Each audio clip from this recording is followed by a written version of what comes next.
blockchain es una especie de base de datos pública que se almacena y se comparte en una serie de dispositivos conectados en red.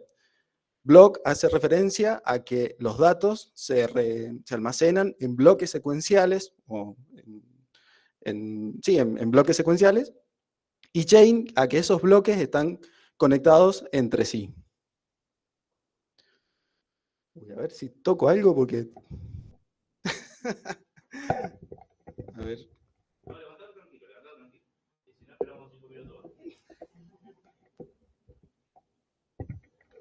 A ver ahí, ¿se escucha bien? ¿Sí? ¿Sí? Perfecto. Buenísimo. Bueno, cuando hablamos de blockchain, lo primero que pensamos es en criptomonedas, en NFTs, que son su registro y su trazabilidad, y en las DAOs, que son organizaciones descentralizadas, como por ejemplo las redes sociales descentralizadas. Todo este tipo de aplicaciones son aplicaciones públicas, pero nosotros podemos crear otro tipo de aplicaciones en general, como para un comercio.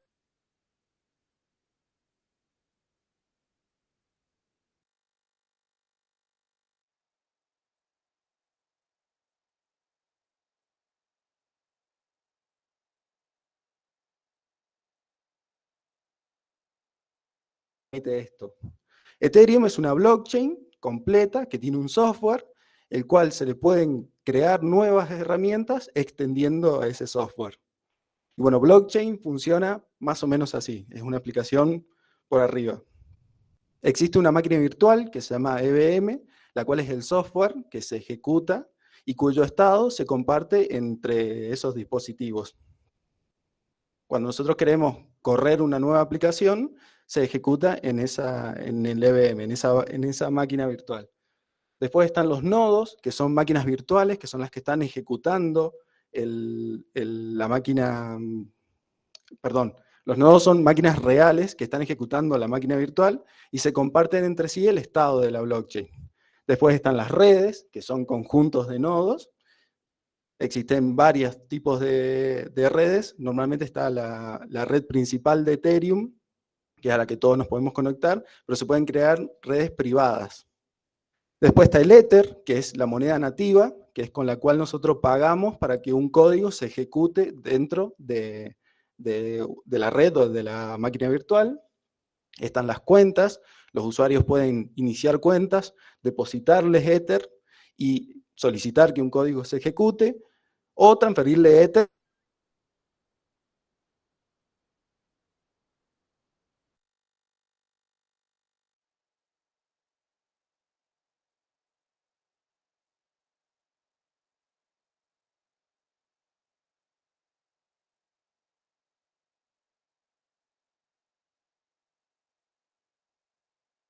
virtual.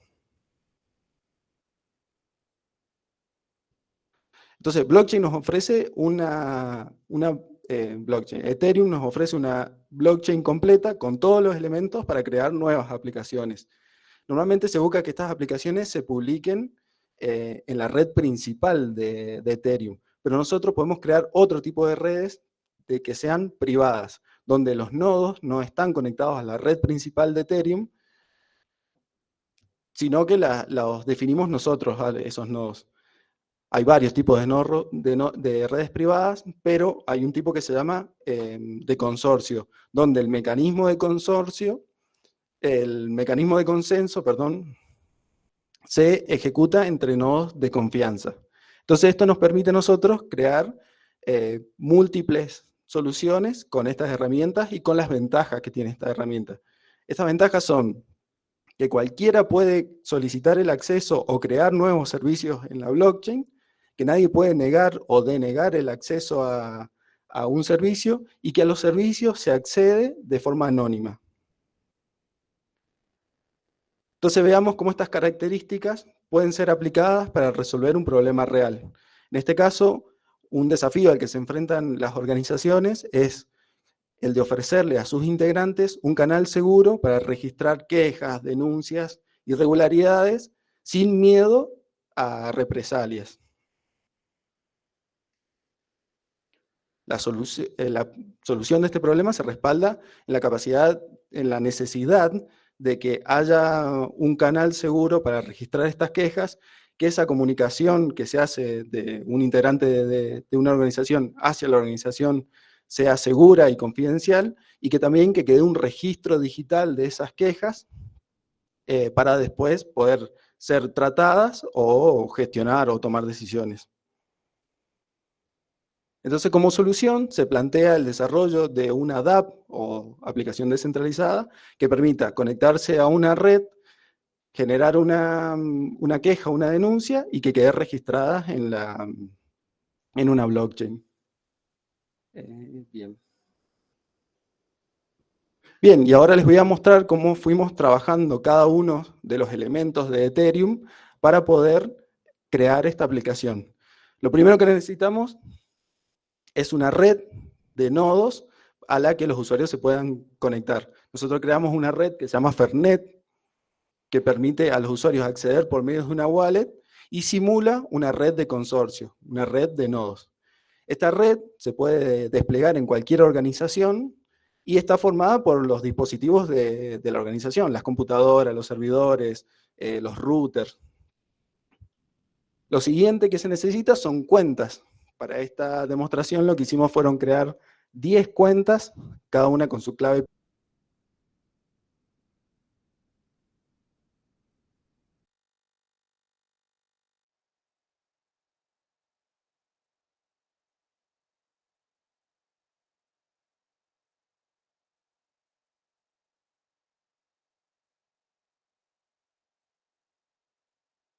Y con eso uno puede entrar a una web y con esa billetera interactuar con una aplicación descentralizada. Y bueno, una vez que ya tenemos todo eso, podemos acceder a la billetera, a la aplicación, y lo primero que hace la aplicación es esperarnos a que nosotros iniciemos sesión con esta billetera. Iniciar sesión con la billetera es como iniciar sesión en cualquier sitio web, solamente que en vez de usar usuario y contraseña o el email y contraseña, lo que usamos es la wallet. Bueno, una vez que nosotros ya accedemos a la aplicación, podemos registrar una queja. Acá no se alcanza a ver bien, pero en donde en un sitio web común y corriente se vería el nombre de usuario y el apartado de perfil, acá se ve la clave pública de la cuenta y el balance, que es la cantidad de Ether que nosotros tenemos para poder transaccionar. Lo siguiente es registrar una queja y se nos abre MetaMask, que es esta aplicación, donde nos pide que confirmemos la transacción y donde vemos cuánto nos va a costar registrar esa queja dentro de la blockchain. Y una vez que ya está confirmada, se envía la queja, se genera el bloque, se almacena en la blockchain y nosotros la vemos acá. Bueno, después de la presentación hacemos una prueba en vivo. Y bueno, con esto ya tenemos el servicio descentralizado funcionando, con todas sus ventajas. Estas ventajas son puramente tecnológicas, son ventajas que nacen de la tecnología de blockchain. En este caso son el registro inmutable, que quiere decir que las quejas se registran de forma permanente en la blockchain y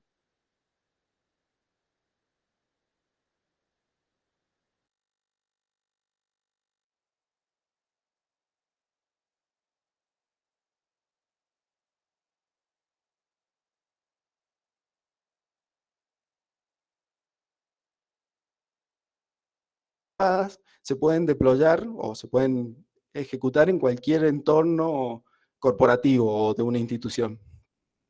Como dije, estas ventajas son puramente tecnológicas, pero la tecnología blockchain ofrece otro tipo de ventajas que pueden ser abordadas desde los derechos humanos. Y ahora Javier nos va a contar sobre esos derechos. Perfecto. ¿Me escuchan bien ahí? ¿Sí? Sí, sí, te escuchamos acá. Ah, perfecto. Bueno, si querés pasar a la siguiente diapositiva, así hablamos un poco. Bueno, me quedo por acá, sí. Dale, por favor. Bien, primero vamos a hacer un poco ¿por qué blockchain y derechos humanos? ¿Sí? Javi, Sí, espérame un segundito, así compartimos la presentación, dale, sí, así te ven a vos también. dale. Sí.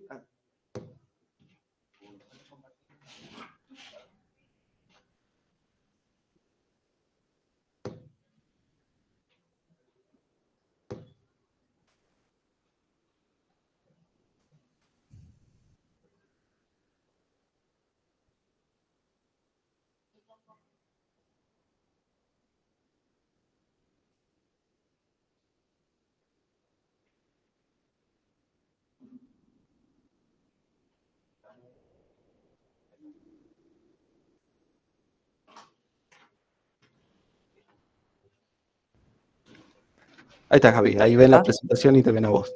Perfecto, buenísimo. Bueno, un gusto entonces para los que no me habían visto la cara. Bien, entonces avanzando un poco, vamos a ver por qué blockchain y derechos humanos, ¿sí?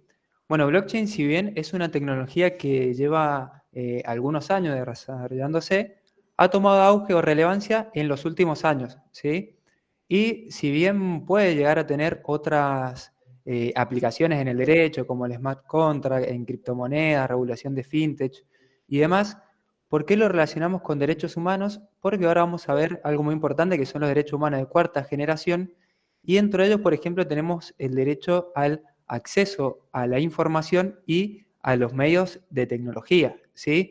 Entonces, ¿por qué es importante en blockchain? Porque es una herramienta que si en los próximos años ¿sí? se sigue aplicando en otros aspectos del derecho, nosotros debemos conocer, ¿sí? Por ejemplo, si estamos ante una página o ante un diseño de queja en este caso, ¿sí?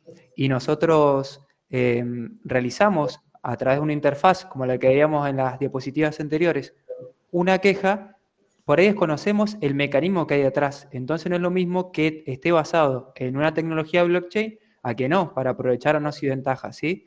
En este caso es un caso concreto, simple, de quejas en una organización. Pero imagínense en una tecnología, por ejemplo, en un futuro aplicada al voto digital o al voto electrónico, ¿sí?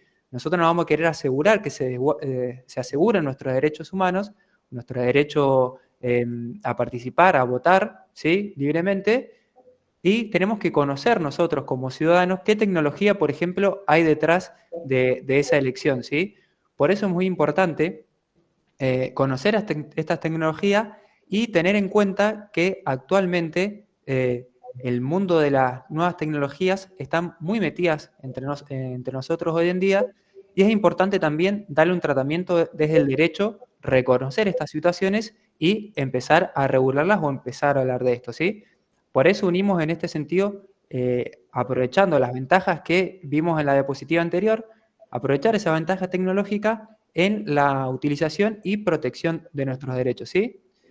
Entonces ahora, para hablar más bien de derechos humanos, vamos a empezar a ver qué son los derechos humanos, ¿sí? Así que si me acompañan con la siguiente diapositiva.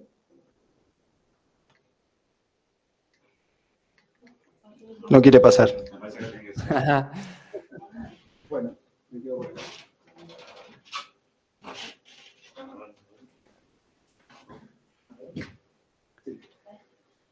Bien, empecemos primero. ¿Qué son los derechos humanos? ¿Sí? Cuando hablamos de derechos humanos, hablamos de que son derechos, ¿sí? Prerrogativas, como dice en la diapositiva, inherentes al ser humano, ¿sí? Están atadas a la dignidad del ser humano, ¿sí? ¿Qué quiere decir esto? Que no hace falta que estén en ninguna ley escrita o que haya alguna ley o un ordenamiento jurídico en específico que nos reconozca ciertos derechos, sino que nosotros, por el simple hecho de tener la calidad de ser humano, ¿sí? Están atados a nuestra dignidad humana, tenemos estos derechos, ¿sí? Independientemente de que un ordenamiento jurídico lo reconozca o no. Por eso hay unos organismos internacionales que están en constante lucha por proteger estos derechos humanos, ¿sí?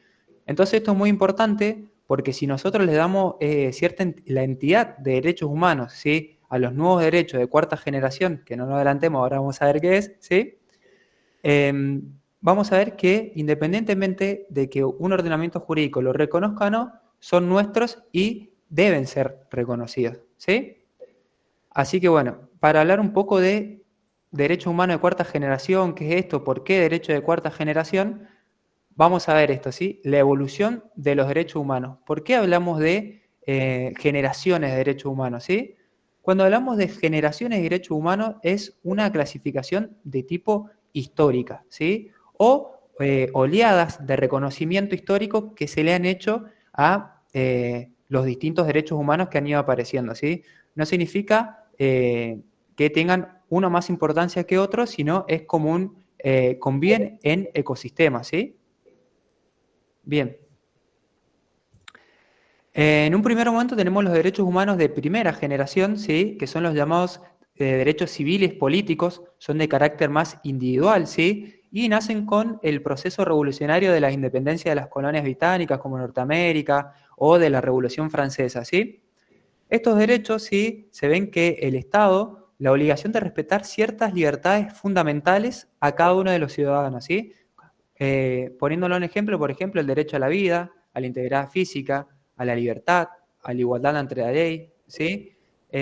Son derechos de, primero, libertad individual y también de participación ciudadana, ¿sí? De libertad de expresión, de religión, de reunión, ¿sí? De no discriminación, el derecho al voto, el derecho a poder también ser votado, poder participar activamente de la vida política, ¿sí? Luego de reconocer estos derechos de primera generación, ¿sí? Vamos a ir un poco más rápido, así después nos centramos más en los derechos de cuarta generación. Tenemos los derechos de segunda generación, ¿sí? Que tienen como nombre los que son derechos económicos, sociales y culturales, ¿sí?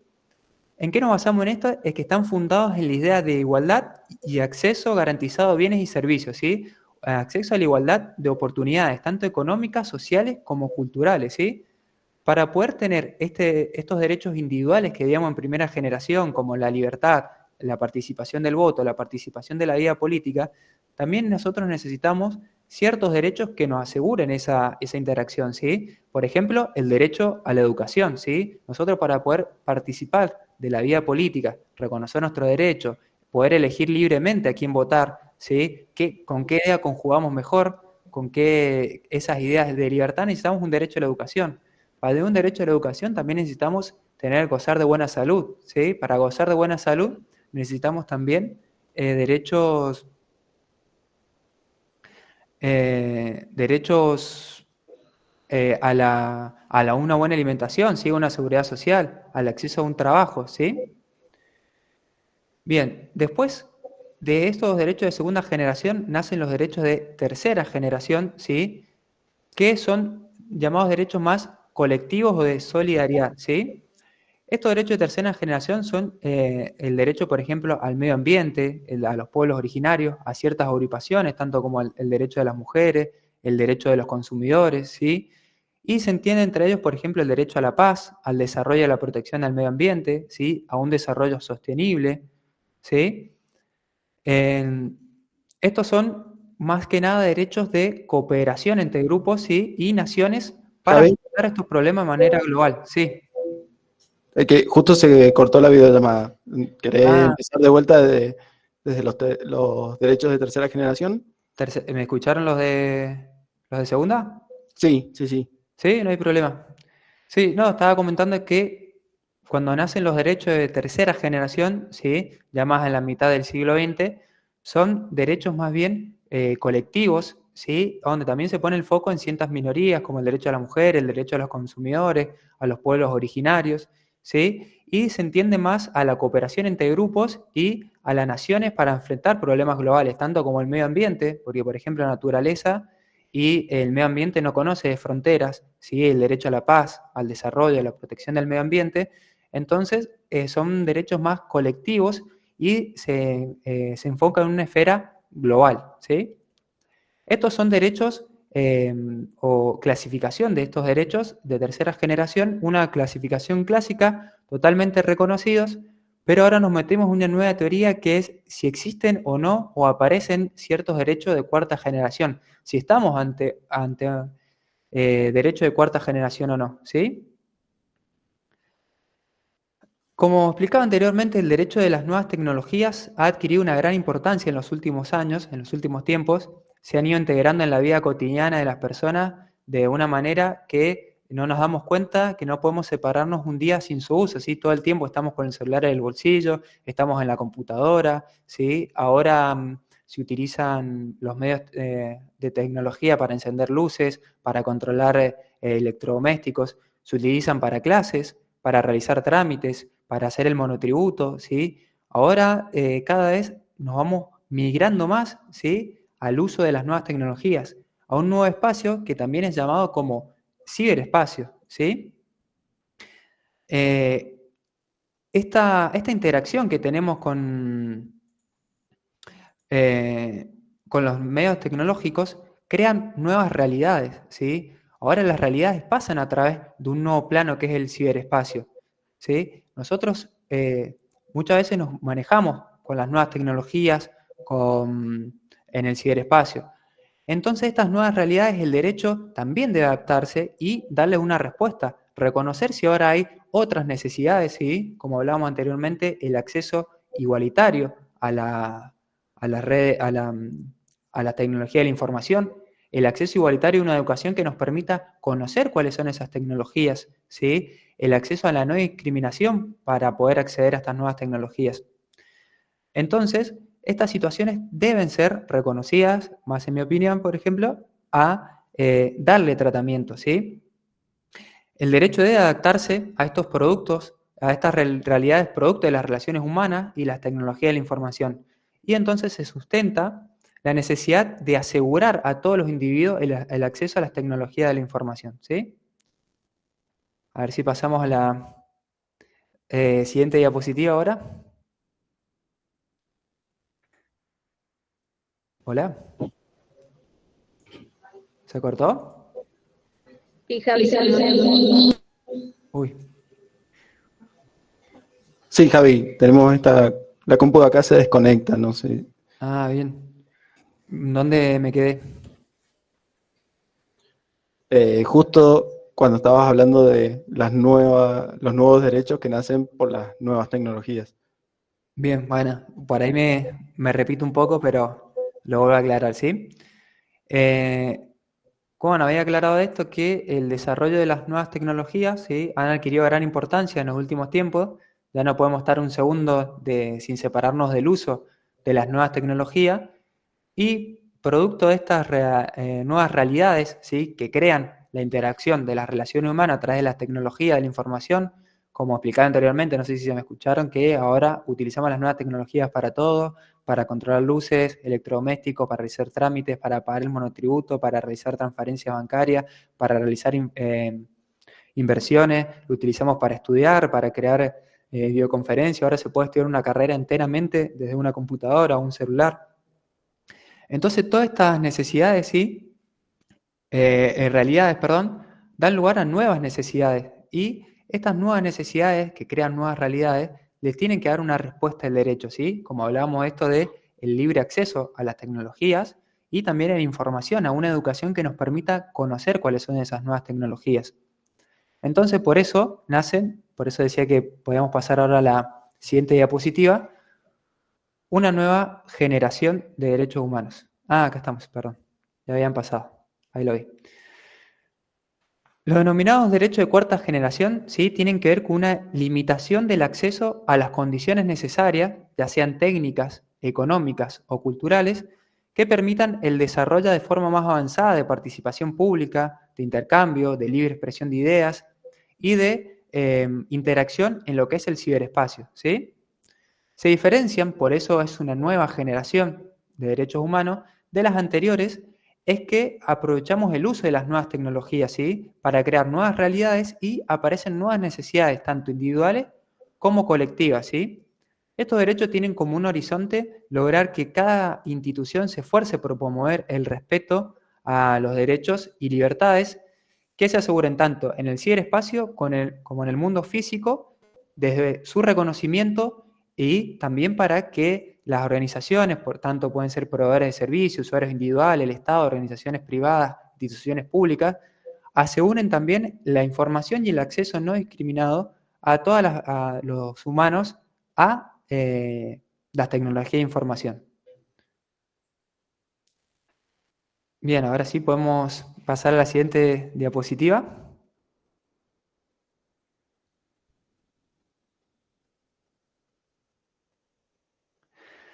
Bien, ¿cuáles son estos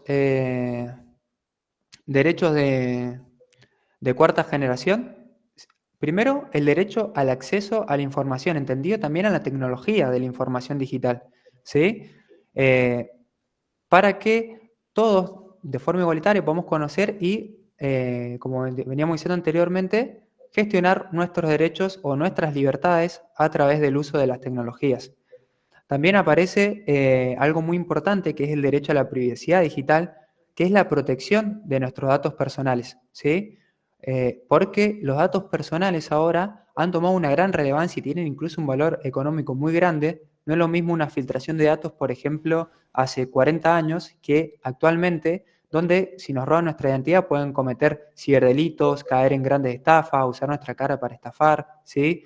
Entonces nuestros datos personales hoy han adquirido un valor muy grande y es muy importante protegerlos, ¿sí? Y también el derecho a la seguridad digital, que es importante. Nosotros tenemos que conocer cómo se protegen nuestros derechos. Por ejemplo, en este sentido de lo que hablamos de conocer si detrás de una interfaz hay una tecnología blockchain o no, ¿sí? Por ejemplo, nosotros si realizamos una reserva por Booking o de algún lugar, ¿sí? Por ahí nos fijamos si tiene cancelación gratuita 24 horas antes de acceder a una cabaña, por ejemplo, o a un hotel. Eso nosotros como consumidores los vemos y nos asegura decir, bueno, esto es más seguro, puedo cancelar o puedo ir antes, ¿sí? Bueno, lo mismo tenemos que conocer nosotros, que detrás de una interfaz que nosotros estamos viendo, ¿qué tecnología hay? Esa tecnología nos guarda nuestros datos personales, asegura su tratamiento, asegura que llega a las personas que les tiene que llegar, ¿sí? Por eso es muy importante, y ahora cerramos, ¿sí?, con las ventajas que ahora tenemos desde la tecnología blockchain, ¿sí?, al aplicar el caso concreto a esto de la protección de derechos, ¿sí? Primero, como veíamos anteriormente, tenemos un registro inmutable, ¿sí? ¿Qué quiere decir esto? Indemnidad de los datos. A la hora de realizar una queja, ¿sí?, aplicado en el caso concreto, tenemos la certeza de que ese bloque de información que está contenido en toda la cadena de bloques no va a poder ser modificado, ¿sí? Por lo tanto, cuando se puede hacer una auditoría externa de esas quejas o darle otro tratamiento, sabemos que no van a poder modificar esos datos. Eso es muy importante.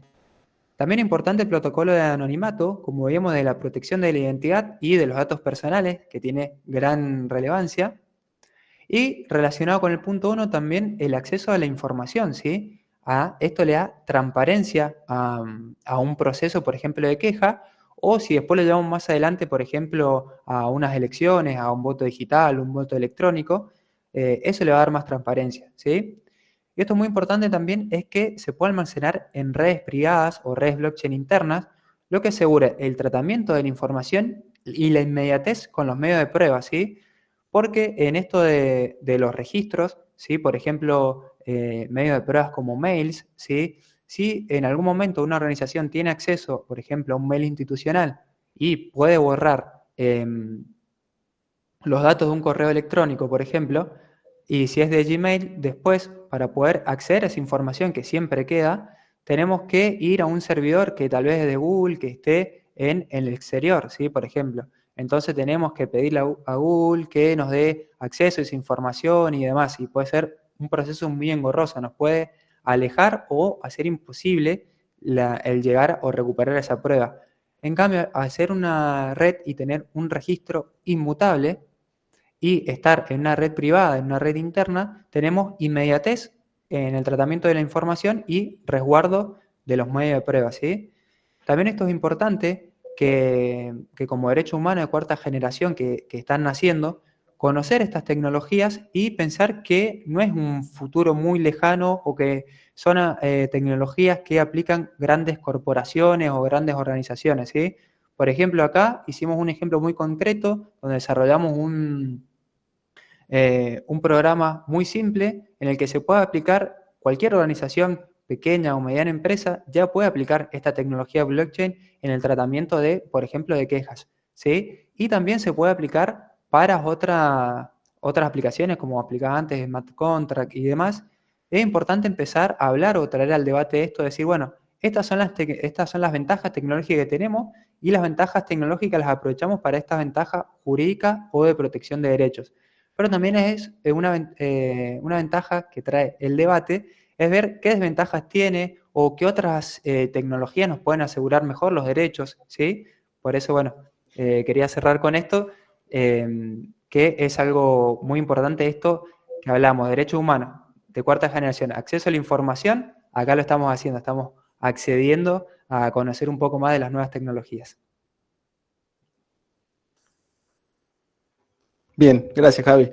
Y bueno, para finalizar, queremos que se queden con este mensaje. Tenemos que acercarnos a estas nuevas tecnologías. Realmente creemos que vamos a una era digital descentralizada y tenemos que ir incorporando estas tecnologías en el día a día. Como desarrolladores, creando pequeñas funcionalidades para empresas, para comercios, para la universidad, para otras instituciones. Y como ciudadano, acercarnos y conocer y tener en cuenta el rol que cumplen en nuestra vida, en nuestro día a día. Debemos, perdón, debemos tener en cuenta la importancia que tiene la tecnología hoy en día y conocer la tecnología, tal vez no de un punto de vista técnico, pero sí como ciudadanos que estamos en constante interacción con ella. Y esto, lo realmente importante, es que nos va a permitir a nosotros conocer nuestros derechos, nuevos derechos como los de cuarta generación, y sobre todo, contar con herramientas para resguardar nuestros derechos. Muchas gracias.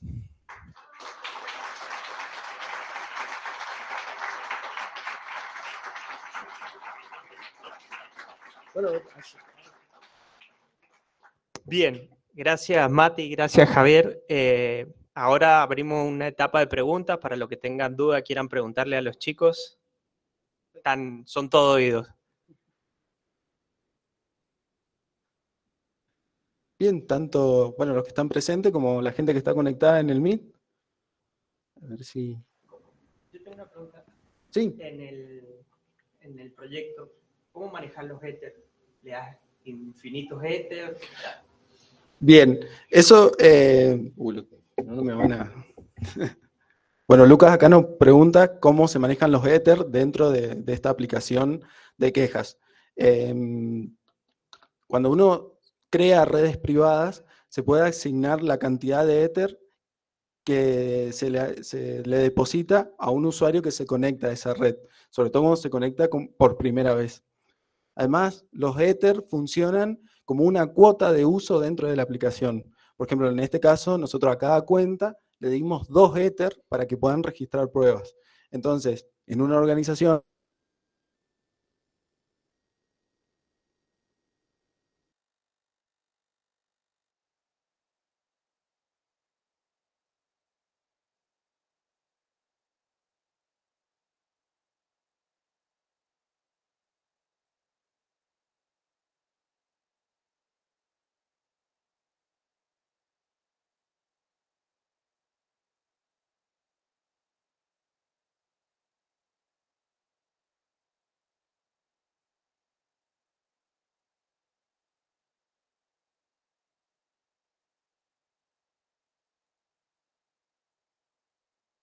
¿Sí? Javi, ¿me escuchás? Sí, ahora sí, se había colgado un poquito. ¿Qué pasó? ¿Hola?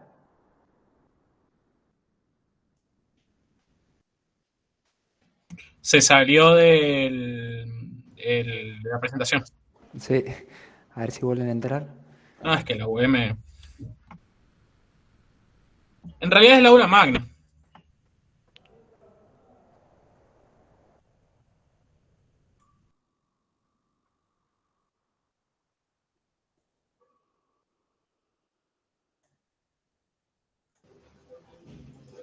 Javi, ¿me escuchás? Sí, te escucho. ¿Me escuchás? Sí, ahora sí. Ah, buenísimo. Acá te hacen una pregunta. Sí. Si los derechos de cuarta generación están contemplados, no sé, en el Código Civil o en algún lado, y si se pueden reclamar esos derechos.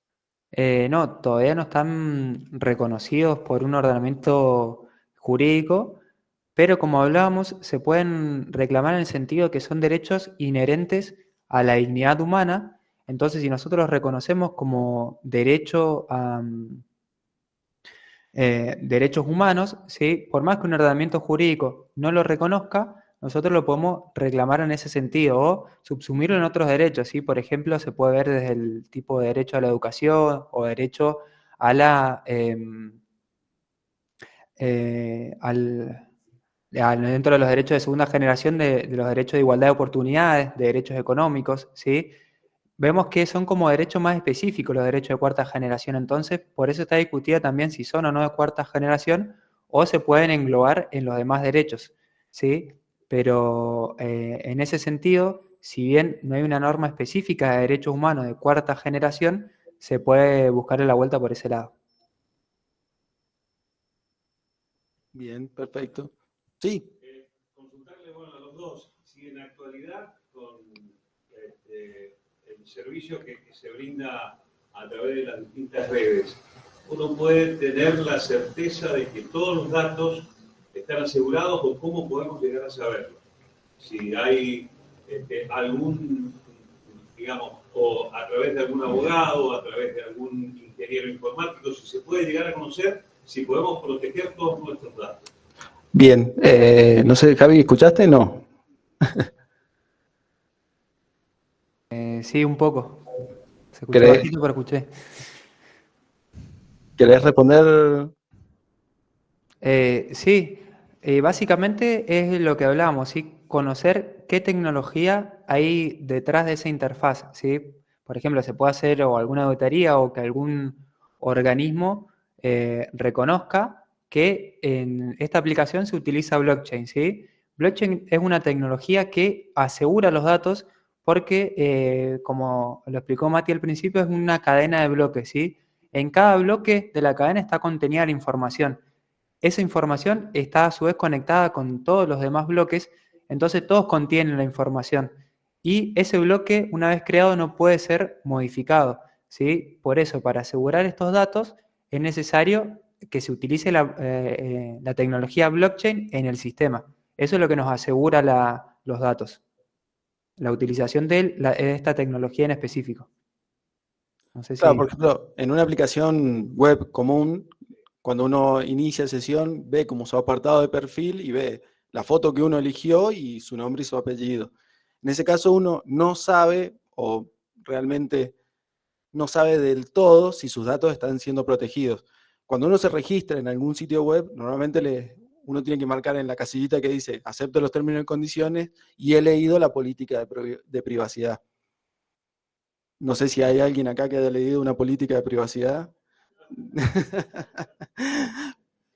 Por ejemplo, en Embalsa, en mi empresa, yo las he leído, pero porque las hemos tenido que escribir, pero cuando me registro en otro lado, nunca las he leído.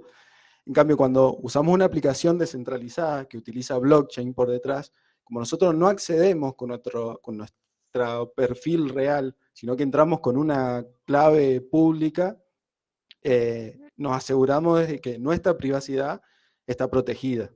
Es más, cuando lo veíamos en la presentación, cuando uno accede, por ejemplo, a registrar una queja en este sistema, no aparece el nombre y apellido de uno, aparece una clave. Una clave es un montón de números y letras en hexadecimal para la gente técnica, con una base criptográfica, que es una clave única respaldada por otra clave privada. Entonces, creo que vamos a ir yendo a que cada vez tengamos que interactuar más con aplicaciones descentralizadas. Por hoy en día usamos mucho la blockchain para cripto y para NFTs, pero si como desarrolladores, como les decía, empezamos a crear soluciones descentralizadas, generalistas, para administrar una empresa, para hacer un montón de cosas comunes en nuestro día a día, se va a ir extendiendo el uso de la blockchain y cada vez vamos a estar más protegidos, sobre todo nuestra privacidad. Bien, y eso que me faltó aclarar que en la pregunta anterior que te preguntaron si le asignabas un token o no, cuánto Ethereum le asignaba. Bueno, eso también está dentro de la tecnología, que nosotros para realizar esa queja es como que tenemos que pagar, entre comillas, utilizando ese token. Entonces ahí queda el registro de la transacción, que es inmutable. Entonces ahí reconocemos, por ejemplo, el uso de la tecnología blockchain. Ahí está, Javi. Justo se cortó cuando estabas hablando. Ah, perdón. ¿Ahí me escuchan? Sí, sí. Bien. No, que decía que justo en la pregunta anterior te habían dicho que si le asignabas cuánto cantidad de Ethereum o eso, que eso, así reconocemos también el uso de la tecnología blockchain. Cuando realizamos, por ejemplo, una queja, nos va a pedir un cierto costo, entre comillas, de token, ¿sí? Que nosotros le asignamos al usuario. Entonces, en esa transacción, que es como ingresar ese token, ¿sí? Esa moneda, queda la transacción fijada y ahí queda almacenado en el bloque todo lo que pasó. Por eso ahí reconocemos el uso de blockchain, de la tecnología, cuando utilizamos ese token.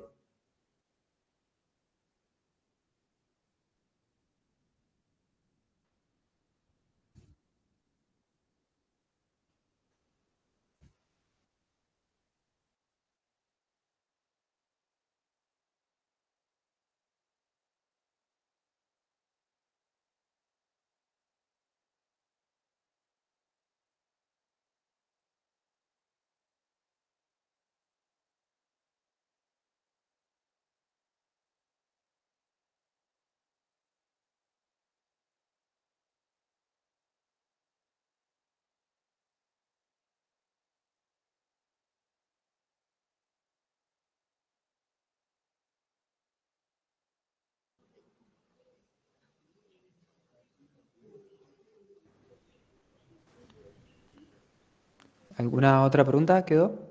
Sí, ahí, justo te van a hacer un comentario. A ver si puedo. ¿Puedo? Sí. Si no, repetímelo vos, no hay problema. Así le permitimos a todos preguntar. Dale. Javi, mira, Sí, el comentario es el siguiente. sí, Viste que vos estabas hablando de los derechos de cuarta generación y sí. entre ellos nombraste el derecho a la información. ¿Qué te parece lo que está pasando a nivel mundial? Te pongo el ejemplo. Se cortó ahí.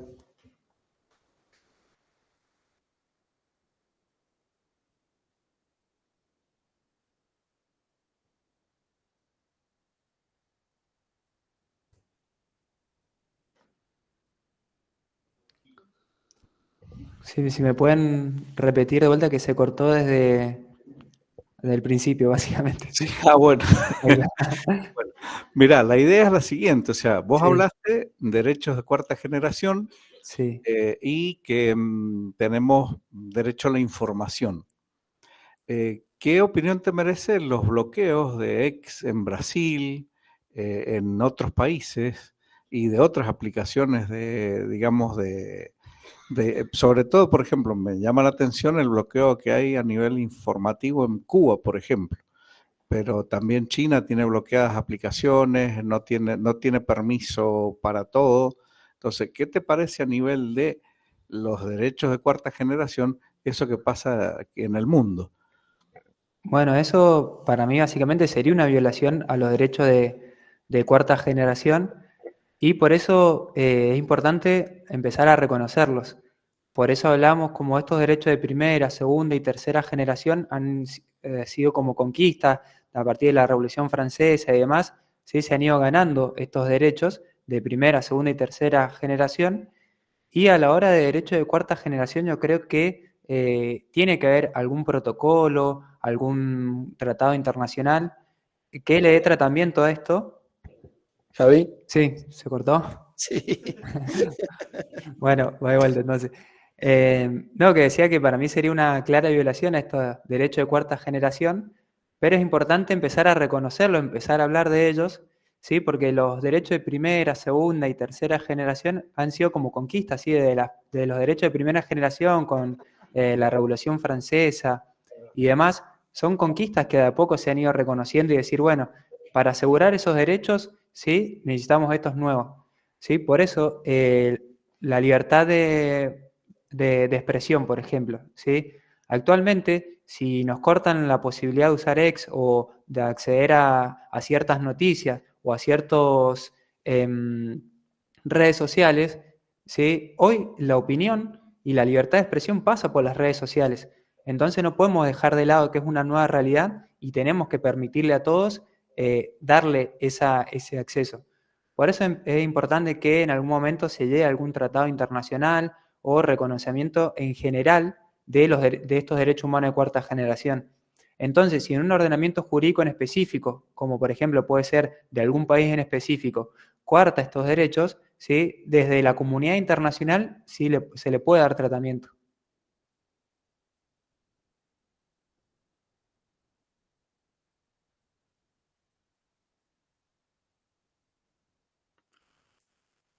Ahí se quedaron congelados.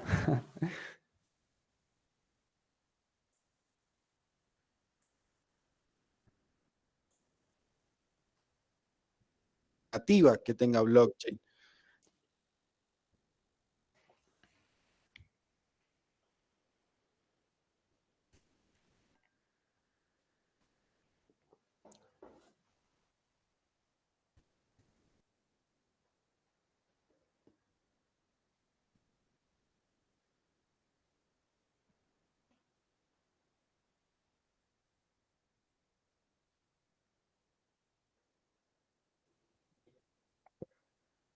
Hola, hola. Sí, te escucho. Bueno, no sé si querés redondear esa última pregunta porque se cortó. ¿Se cortó de nuevo? No sé dónde me quedé. O la digo completa. Bueno, lo dejamos ahí. Pasamos a otra pregunta. No sé si. Sí. Hay que venir al frente. Con lo que es respecto a lo que es aplicaciones, como había dicho el señor de acá, lo que es referente a esto que son bloqueos nacionalmente sobre aplicaciones de información, como por ejemplo los que son X, o por ejemplo por ahí TikTok, que también estuvo pasando que Estados Unidos dio un bloqueo debido a la información que se filtraba a través del gobierno chino, por lo visto, que infringía ciertas leyes. Esto quiere decir que cuando ya estén dando una evolución las leyes de cuarta generación, por consecuencia se hagan nuevas regulaciones a la información que se le está proporcionando personalmente a este tipo de data y cómo se utiliza también. Tipo ¿cómo se llama esto? Ya se haga lo que es una legislación más gubernamental como está pasando actualmente. No sé si va desarrollándose más. Claro, justo se había cortado mi respuesta, pero iba orientado a eso, ¿sí? Que decía como estos derechos como han sido como conquistas y, por ejemplo, el derecho a la libertad de expresión hoy pasa por las redes sociales, básicamente. Entonces hay que reconocer esta realidad y darle un tratamiento. Y como decía, si nosotros lo reconocemos como derecho humano, ¿sí? Y hacemos como un tratado o una declaración internacional de derechos humanos de cuarta generación, no importa si un ordenamiento jurídico en específico de un país no lo reconoce, ¿sí? Sino que la comunidad internacional debería intervenir para que se reconozcan estos derechos. Ujú. También lo que es la desinformación, porque tengo entendido que el problema que fue con Brasil fue específicamente por ciertas desinformaciones que estaba pasando en la red de X, pero que no se atrevían a resolverlo todavía. Cosa que si uno publica desinformación en un diario, al instante tienen una denuncia de ese tipo por desinformación. Pero en lo que es el Internet no hay ningún acto legal que haga una repercusión a gran escala.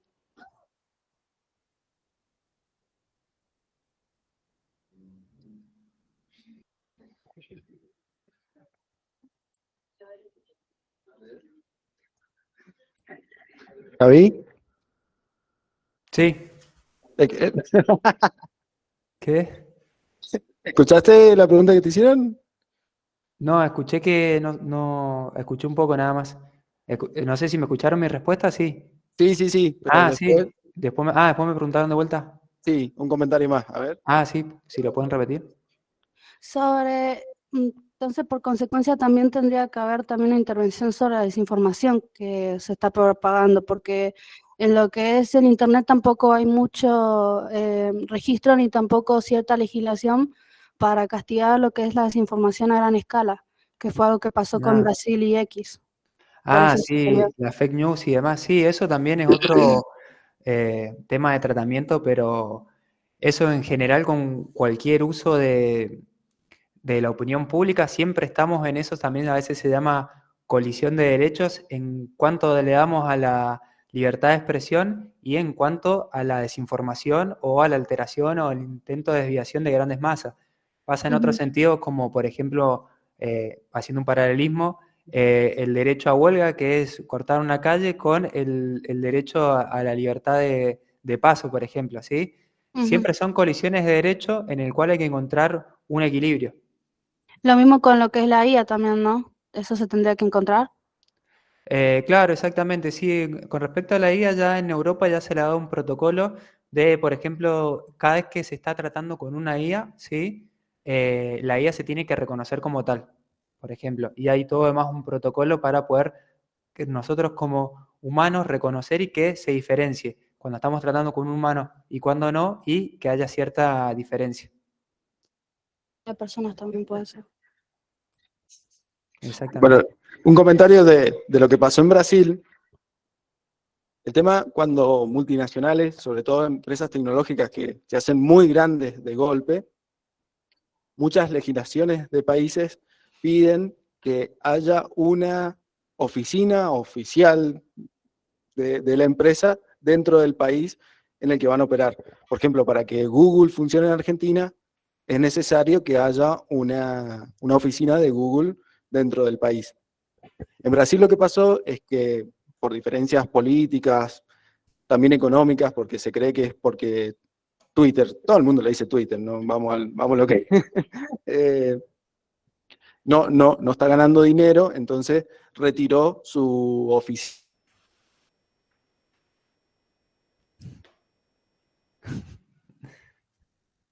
El gobierno de Brasil bloquea el acceso a Twitter.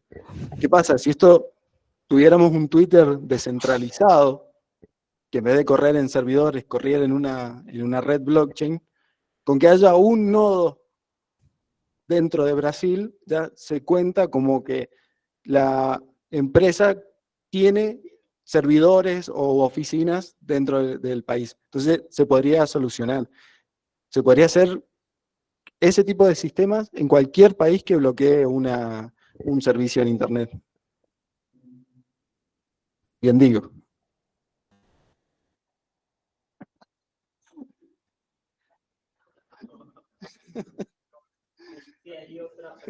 ¿Alguna otra pregunta? Sí.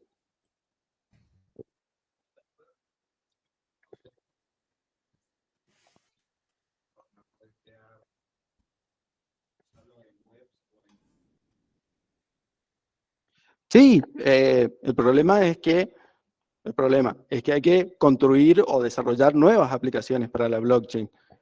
Como decía en la presentación, hay dos formas de hacerlo. O uno crea su propia blockchain nueva con todos estos elementos, o utiliza una que ya esté creada. Sobre todo la de Ethereum es una muy buena opción para seguir creando aplicaciones. Es muy sencillo, hay que configurar un par de cosas y después prácticamente igual que desarrollar para web. No sé, ¿alguien más? Sí. Para mostrar el ejemplo de la aplicación que habían mostrado antes. Sí, si no tenemos una falla técnica, ahí lo probamos. No sé si quieren hacer alguna otra pregunta. Acá preguntan en el chat, habían puesto, no sé si la preguntaron ahí personalmente, que decía, es que si todos podemos acceder a la blockchain. La blockchain es una tecnología, ¿sí? Y depende si está aplicada o no en una aplicación en específica, nosotros podemos acceder a ella, siempre y cuando utilicemos una aplicación que utilice esa tecnología. Perfecto, Javier. Ahora Mati va a prender la compu, así muestra la aplicación funcionando. Buenísimo. No sé, chicos, si alguien tiene otra pregunta mientras tanto, mientras esperamos. Sí. ¿Cómo gestionan el tema del almacenamiento de la blockchain? Sí, como dieron el ejemplo de la aplicación, si Twitter estuviera basado en blockchain, tendría que guardar mucha información de muchos usuarios. ¿Cómo gestionarían eso? Buena pregunta.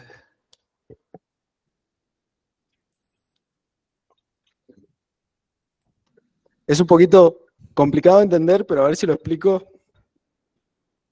La información que está en una blockchain está en todos los dispositivos que están conectados a la blockchain y en ninguno a la vez.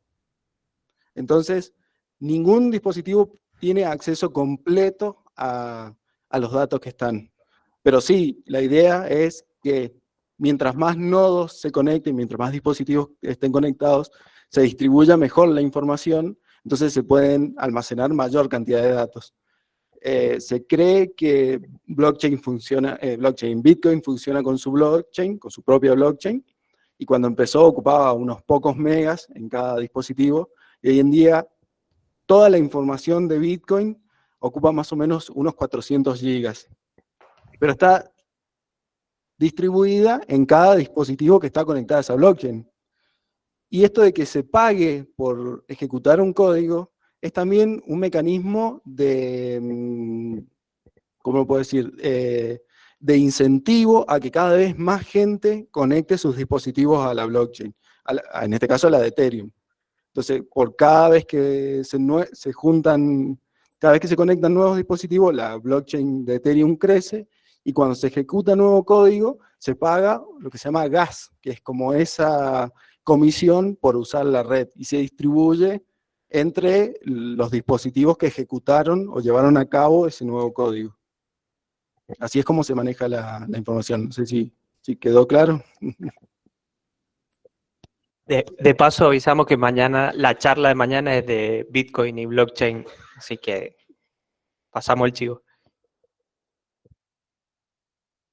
¿Alguna otra pregunta, chicos?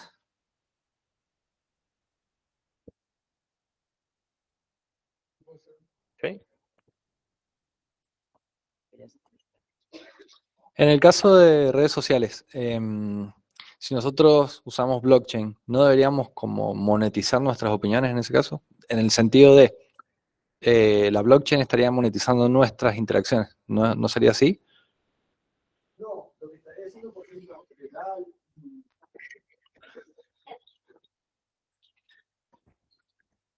no, en el caso de que, por ejemplo, ya existe un Twitter descentralizado, que uno cada vez que quiere tuitear tiene que pagar a la blockchain para registrar ese tweet.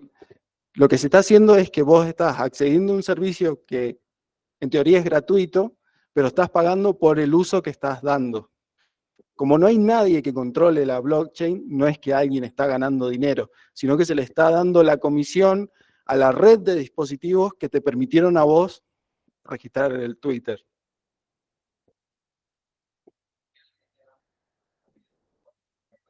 Sí.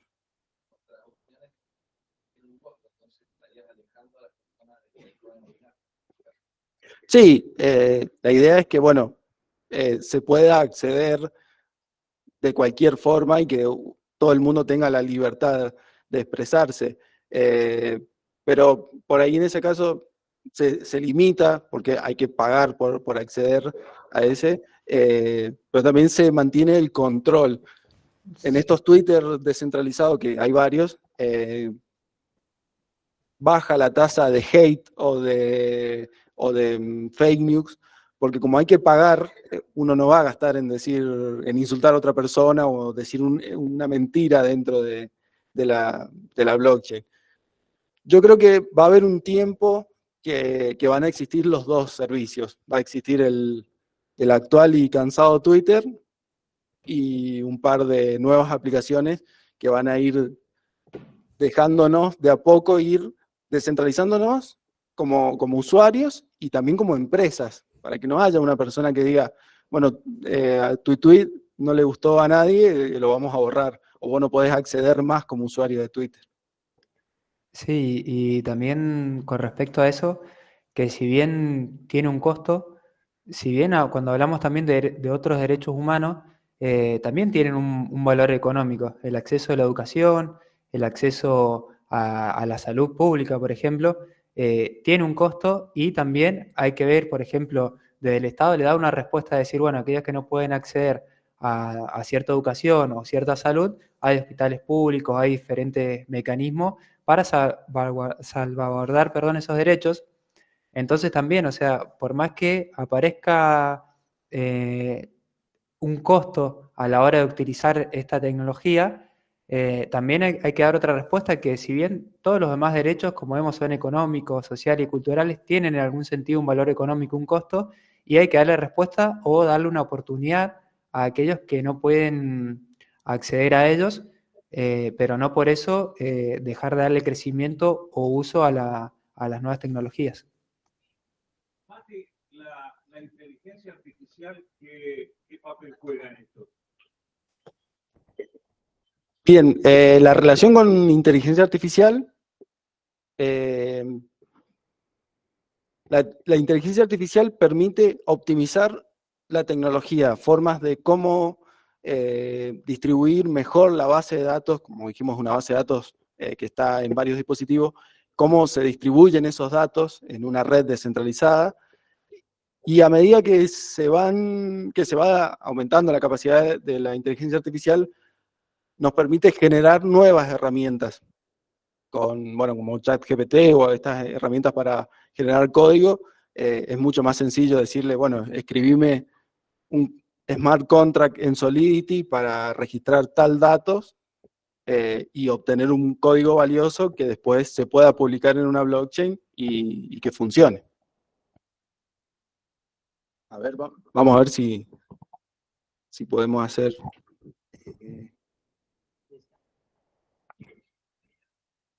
Mira, es la red esta que se desconecta.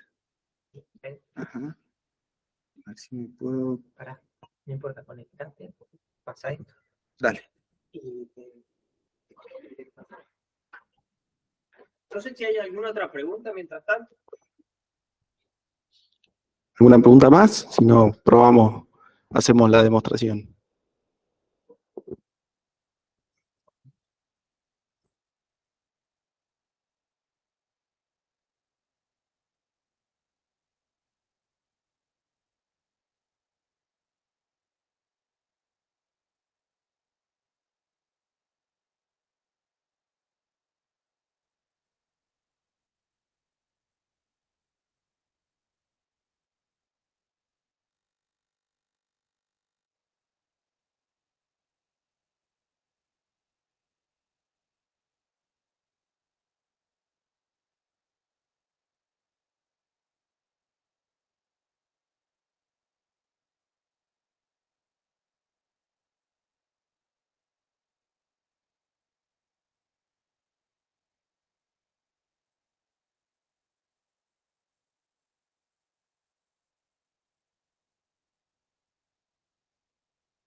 Hola, hola.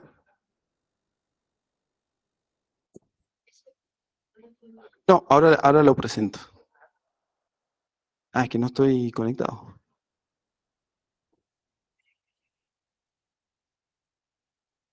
Irme ahora.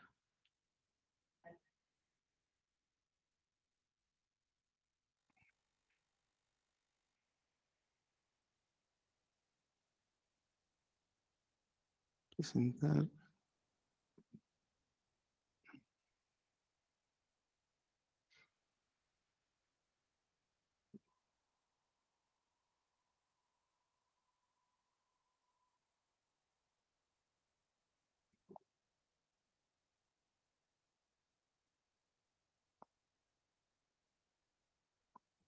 Ahí está. A ver, vamos a verla.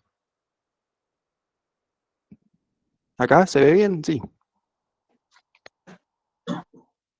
Bueno, esto lo que le decía, por ejemplo, cuando accedemos a la aplicación, lo primero que hace es esperar que accedamos con una billetera. Bien.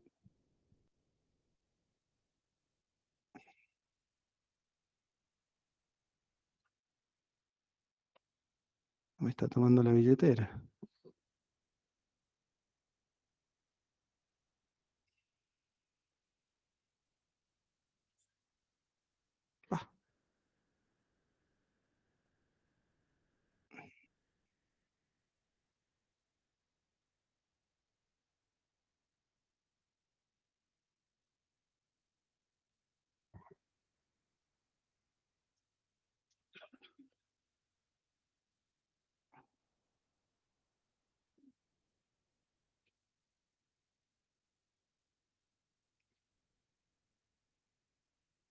Ah, a ver, a ver.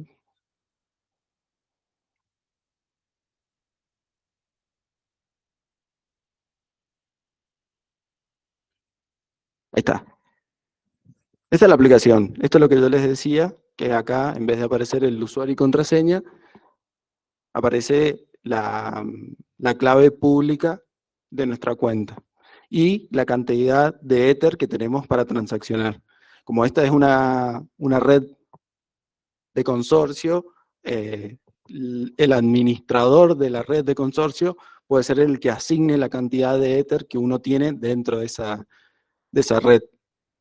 Miren, este no. Este es el mecanismo que está simulando la red de consorcio. Acá tenemos las cuentas, justo la que yo estoy conectado es con esta, que termina en F24F, como vemos acá, y tiene este balance. Si yo quiero registrar una queja, a ver, no sé, dígame una queja ustedes. Así.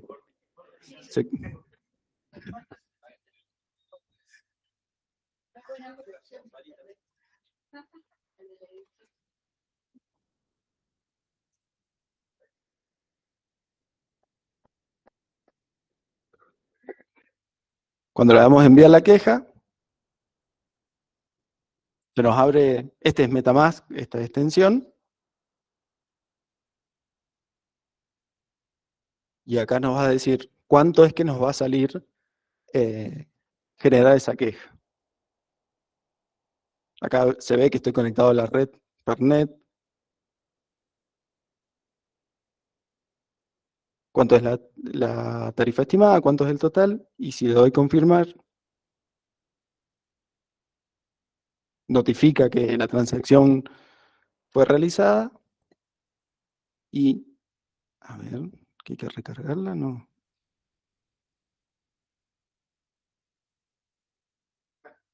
¿Cuántas validaciones hace en ese caso? Uy. Y ahí queda registrada ahí queda registrada la queja en la blockchain. Si esto nosotros lo vemos en la blockchain, vemos el bloque.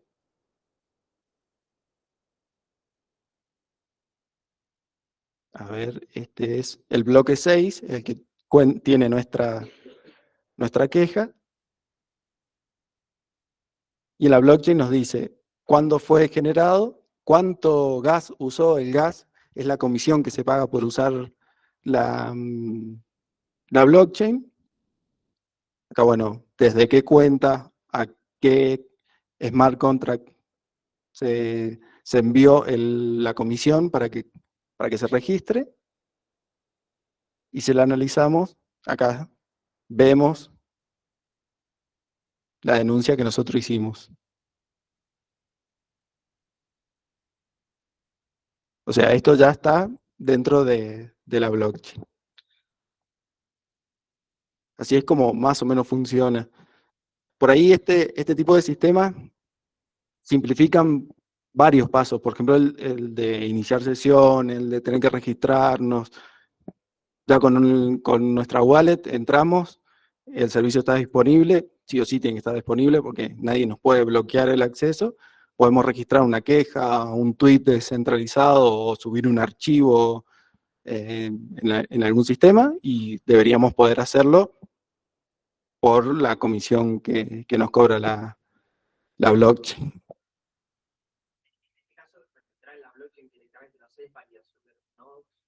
No, porque como yo lo estoy probando acá con esta red que simula ser una red de consorcio, todos los nodos están dentro de mi máquina. En este caso, yo pruebo como si fueran 4 nodos. Además, como la información, yo lo que estoy ingresando es texto plano, se dispersa los datos por una red de 5 nodos, y como es muy poquito lo que pesa escribir una queja, es casi instantáneo.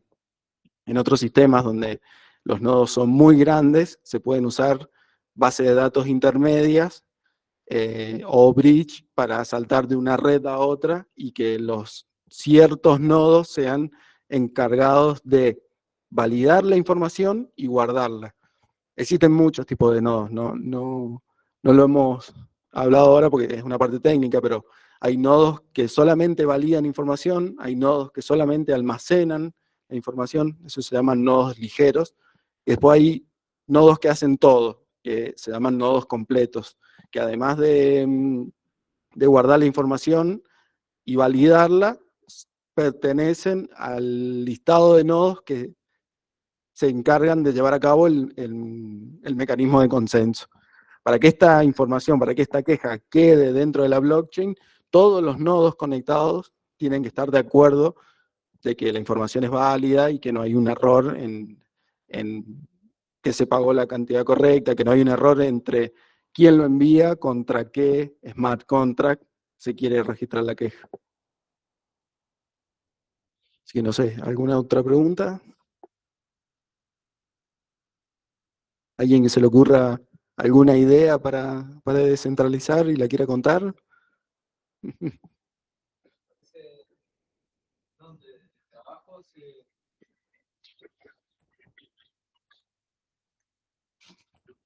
En el trabajo que está relativo a la aeronáutica, podés hacer denuncias anónimas hasta cierto punto, digamos, sobre cuestiones de seguridad operacional. Entonces, obviamente eso lo manejan personas, entonces no puedes garantizar el anonimato, porque, y no puedes garantizar de que la persona a la que vos estás denunciando por algún problema no se entere de que... Entonces, como no hay garantías de eso, uno a veces medio que duda en hacer la denuncia.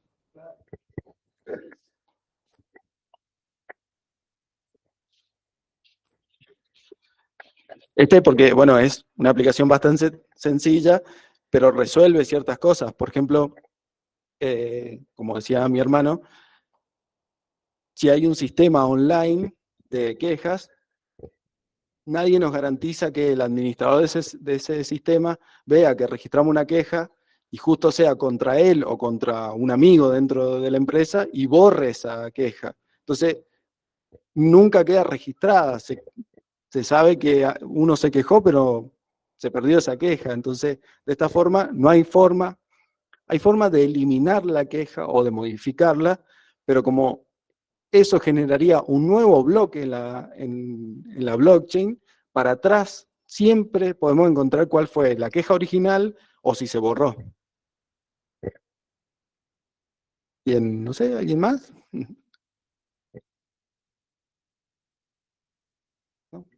Bueno. Para... Bueno, Bueno, muchas gracias. ¿se escucha? Uy. A ver qué dice Javi. Ah, perdón.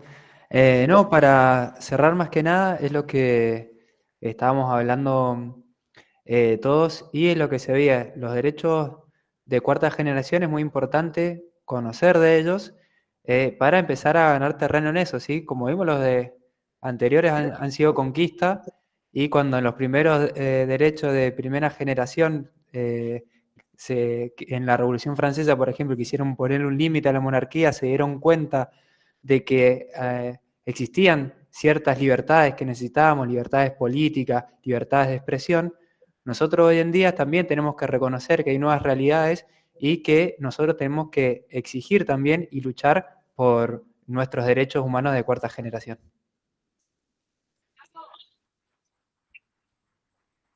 Muchas gracias.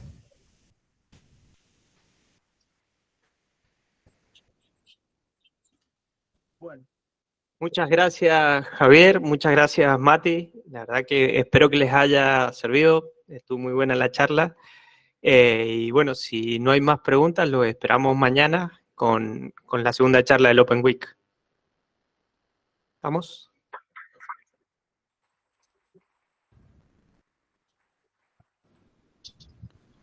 Saludos a todos y gracias por asistir.